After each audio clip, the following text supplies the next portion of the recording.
Hello, everyone. My name is Christian Eschbach, and welcome to another one of my album reviews. 1975, Iron Butterfly released two albums. They released Scorching Beauty, which I've already covered, and they released Sun and Steel, which is what I am covering right now.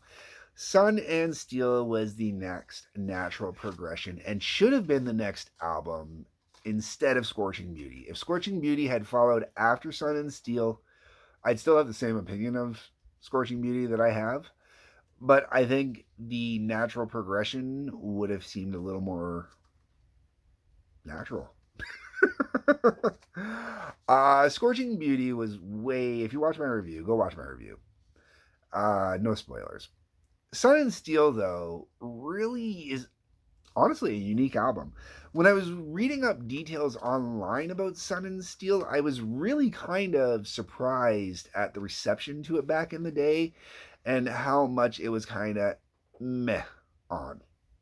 A lot of people saying it was the worst album released from Iron Butterfly. I don't agree with that. I still, even after listening to this, I think Scorching Beauty was still definitely the worst album released by Iron Butterfly. Even though that's spoilers if you haven't watched the review already. But, the other side to Sun and Steel is I think it may have been intended as a concept album. I don't have a great way to explain this concept album because everything I've read, it doesn't say anywhere that it's a concept album. I can't find anything on it. But it definitely feels like it's a journey of, like the old Conan the Barbarian kind of vibe and essence as you're going through here. And I really do kind of feel like there is a proper storyline throughout this. Could just be me. The album opens up with Sun and Steel. And right away, it's like, well, this honestly feels like a rock opera to me. Like there definitely feels like this is a setup for a concept album. What I really feel listening to this particular song and the way that, honestly, I kind of feel listening to this whole album by the end of it, is it really kind of has this Tommy meets Phantom of the Paradise vibes musically and whatnot, like the whole sound of it, really kind of like huge rock opera kind of vibe, but not obviously the same storyline. Like I said, kind of setting up like this Conan the Barbarian kind of thing. All right. Next song I'm going to take just as is outside of the concept album.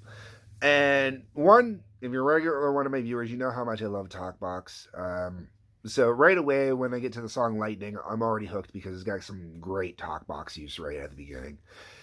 And this one has this great solid riff. And as I normally would complain about Iron Butterfly, especially with Scorching Beauty, I kept complaining about how the songs all sounded dated. This one doesn't sound dated. This one sounds like it's ahead of schedule. This song honestly would have killed it in 1985.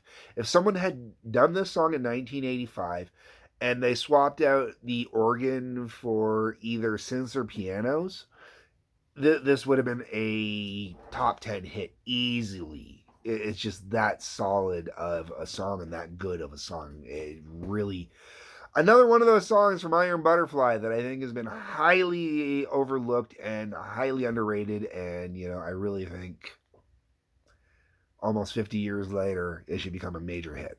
That's just me. After that, you go on to Beyond the Milky Way. Beyond the Milky Way.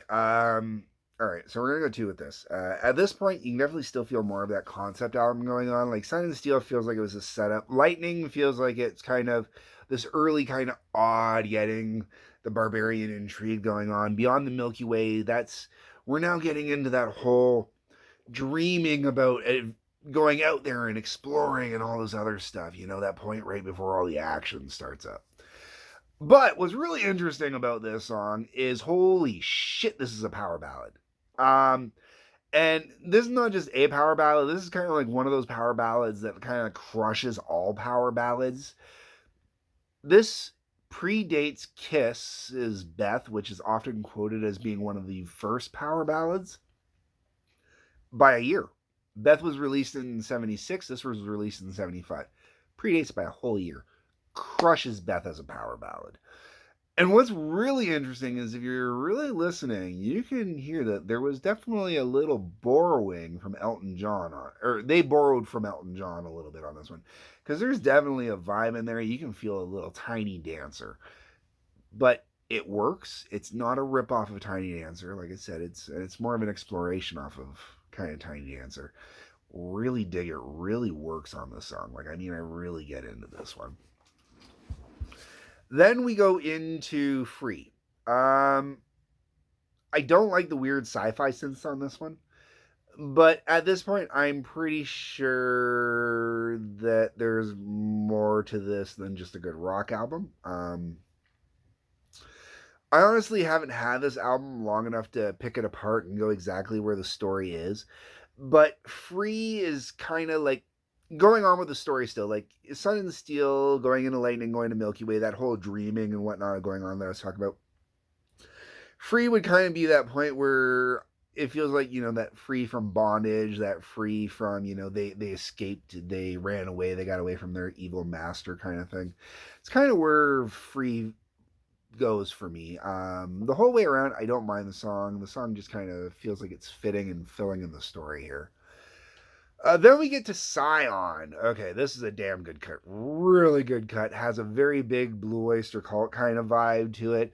And I feel comfortable saying that because Blue Oyster Cult was already around and they were already well into their black and white period at this point. So there is a possibility that they may have been, Iron Butterfly was out in the Midwest and might have picked up some of that Midwest kind of hard rock, heavy metal kind of vibe. The whole way around is a really good song. Great jamming on it. Sounds almost like it was recorded in a church. It's got the big, wide open kind of sound to it. Not a huge church, not like it was done in some giant cathedral, but kind of like in a nice small kind of church, like a 100-seater kind of thing. Really nice song. Great acoustics on it, though.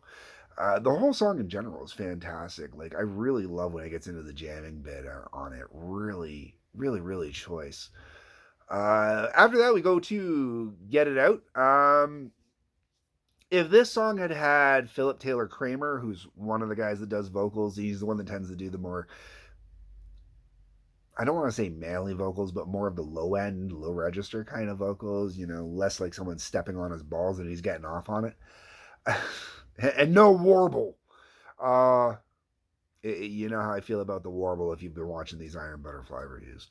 Okay. But if Kramer had been singing this one instead of Braun, who uses the warble, this song could have burned up the charts. Easily could have burned up the charts. I really think it would have been a killer hit in 1975. It really had everything it needed to be a killer hit in 1975.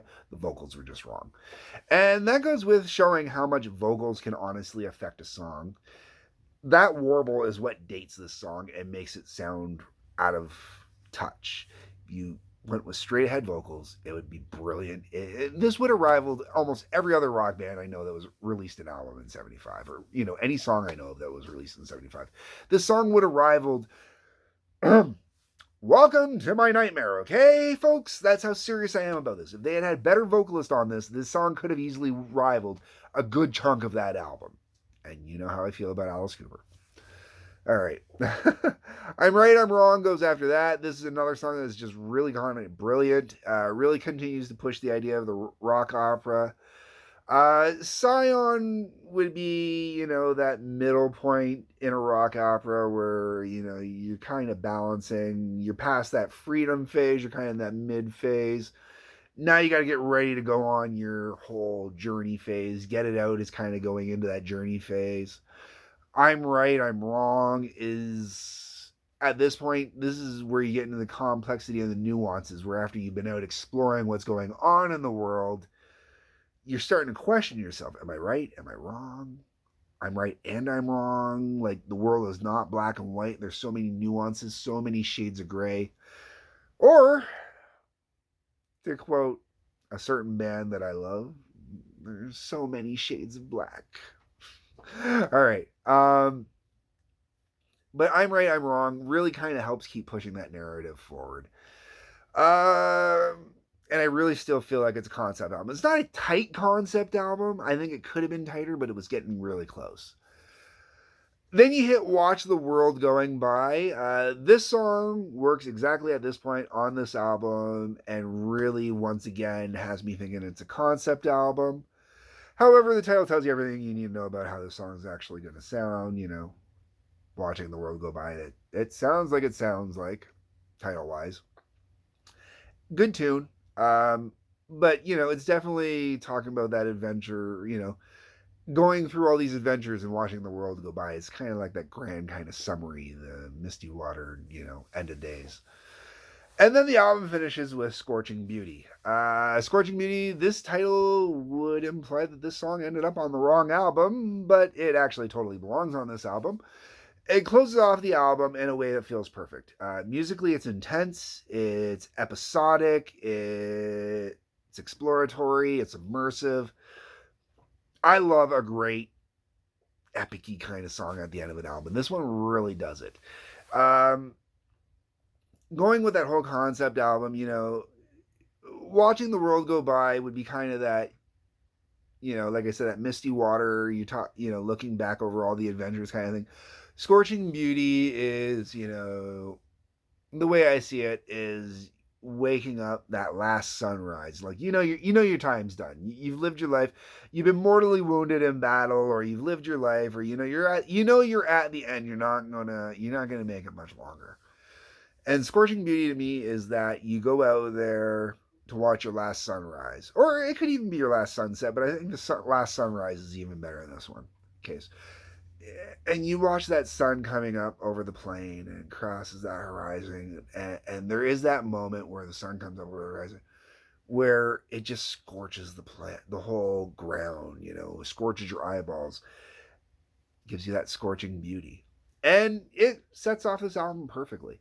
Scorching Beauty, I honestly, this album blew my mind. I was not expecting this album. I was not expecting to enjoy this album as much as I do. Sun and Steel, sorry, not Scorching Beauty. I'm going to keep mixing them up because the album ended with Scorching Beauty. Sun and Steel, I really honestly wish I had a copy of Sun and Steel separately and I was able to find it separately. The only way I could get it was in this set. And it's not like they put them on two different discs. Both albums were short enough in their original entirety that they could fit both albums onto one compact disc. Which means to do that, both albums would have had to, on average, come under 37 minutes. No big deal. And it's kind of cool that they put them both together on here, and that's cool that way. The only downside is I don't want to listen to Scorching Beauty. I only want to listen to Sun and Steel. And now, every time I want to listen to Sun and Steel, I got to get up and I got to go skip all the way past. So that is going to always piss me off, unfortunately. My only complaint about this damn album, otherwise, Sun and Steel is a fantastic album. I really, really highly recommend check out a couple of songs on this album. Check out the whole album, really. It's a really good album. Yeah. That's where I'm going to leave this off. That's where I'm going to finish up here with Iron Butterfly. The next thing, Iron Butterfly, for me, because I have covered everything they have released as part of their official catalog, is to do the Iron Butterfly Wrap Party, which will be coming later on this month. I hope you tune in for that. I do have some great plans for that one. Going to be a good time. Anyways, folks, that's it. I'm done. We're not talking about Iron Butterfly anymore. I've covered it all. Let me know what you think. That's what the comment section is for. Tell me what you think. Hit the like button, hit the subscribe button, hit the little bell for notifications. There's a link to Patreon down below as well. Peace. Love. Take care.